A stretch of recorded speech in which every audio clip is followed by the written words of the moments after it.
এক গ্রামে ছিল এক গরিব কৃষক। তার ছিল এক অদ্ভুত মুরগি, প্রতিদিন একটি করে সোনার ডিম দিত সে। কিন্তু কৃষকের চোখ ছিল লোভে অন্ধ। একটা ডিমে মন ভরত না।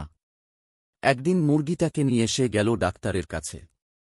বলল, এইটারে এমন ইনজেকশন দাও যাতে দিনে 10টা ডিম পারে। ডাক্তারও হেসে বলল, এই নাও ম্যাজিক ইনজেকশন। মুরগিকে ইনজেকশন দিয়ে কৃষক নিয়ে এলো বাড়ি।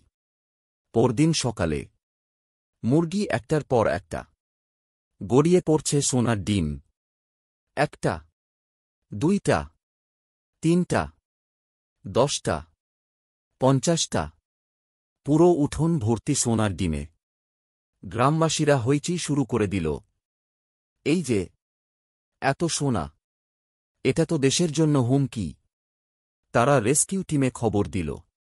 হেলিকপ্টার এসে নামল। এক ঝটকায় মুরগিটাকে তুলে নিয়ে গেল গবেষণাগারে। আর কৃষক, সে বসে বসে একা কাঁদে। চোখের জল ঝরছে আর মুখে বলতে থাকে, তোমরা কেউ চ্যানেলটাকে লাইক করো না, সাবস্ক্রাইবও করো না।